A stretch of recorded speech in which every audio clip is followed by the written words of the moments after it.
Hey ho, let's go. Hello, my name is Dr. MarkAlain Dery. I am the Medical Director of Infectious Diseases and Chief Innovation Officer for Access Health Louisiana. I live in New Orleans. I serve as the co-chair for the ACOI Infectious Diseases subspecialty section.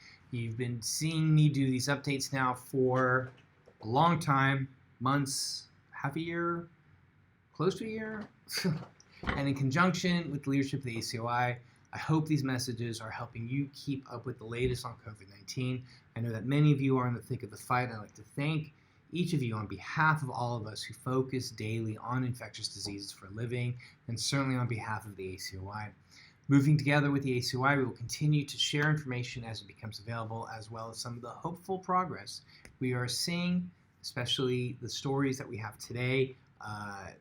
Wait till you hear about Dr. Kizzmekia Corbett. She is a new American hero. But before we do that, let's talk about another update on viral variants. This is what everybody's talking about. This is the most relevant thing in COVID right now.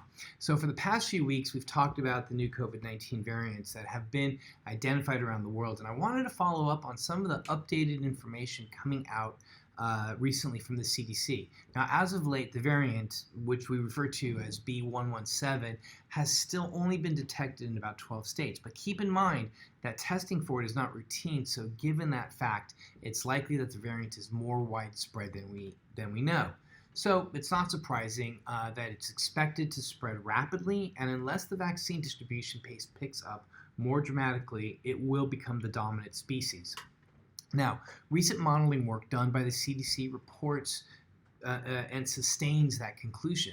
The B117 variant was first reported in the United Kingdom, and it transmits more easily from person to person.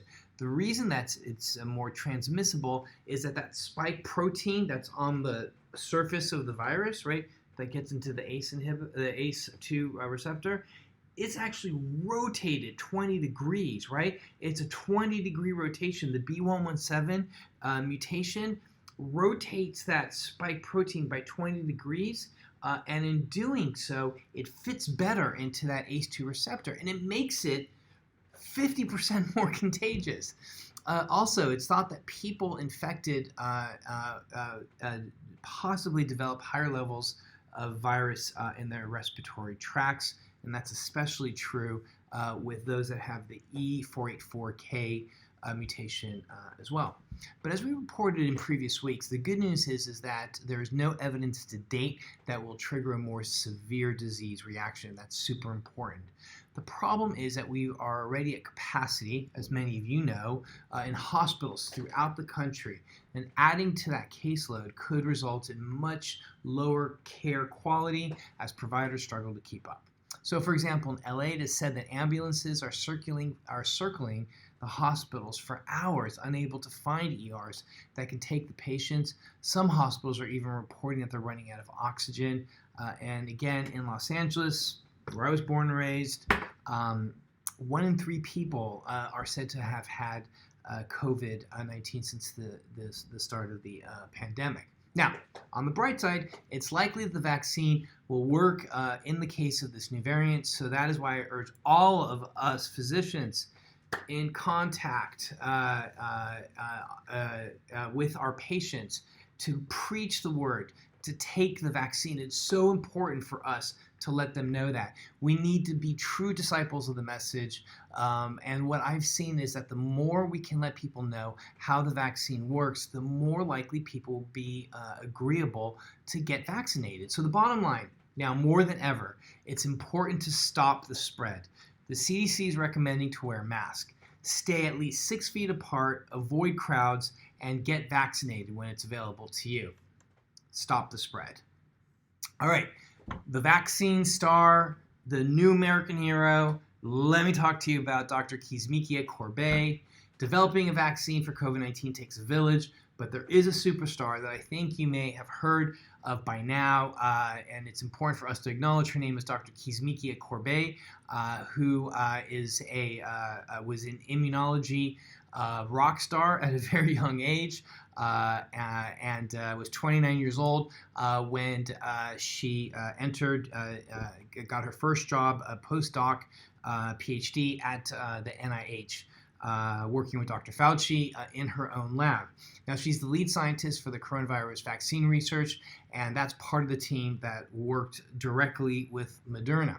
Now, last month, Dr. Fauci made a point of letting people know who she is, since many Black Americans may be reticent to take the vaccine given the history of racism in medicine and their lack of trust in the medical community. So I say good for you, Dr. Fauci, to let people know about Dr. Corbett, who is also a Black American.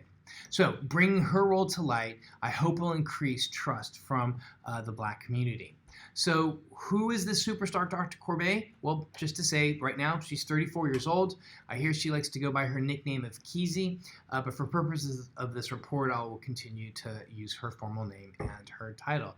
She attended the University of Maryland at Baltimore as a Meyerhoff Scholar, which is a scholarship that mentors minorities and women in science. Graduates of the program include former Surgeon General Jerome Adams.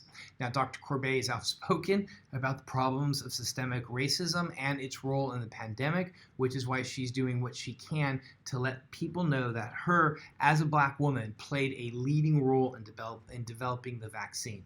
To learn more about her life and the vaccine, go to the resources linked associated with this podcast. She recently was interviewed for a CNN-produced podcast called Coronavirus Fact versus Fiction. If you're looking for it on one of your podcast apps, the name of the episode is called Vaccine Warrior, Kizzmekia Corbett. Kudos to you, Dr. Corbett. You are a rock star and a new American hero, and nothing but much love and pride. Just thank you for all the great work that you've done. So, in conclusion, stay on the lookout for our regular updates, and to read more from the sources used in this report, go to acoi.org/COVID-19. Together with the ACOI, we will help you have the latest information to help you respond to your patients and stay on top of the crisis. And of course, as always, I love hearing from y'all. So please feel free to reach out to me anytime at madery@mac.com. Please stay safe, and together we can do this together.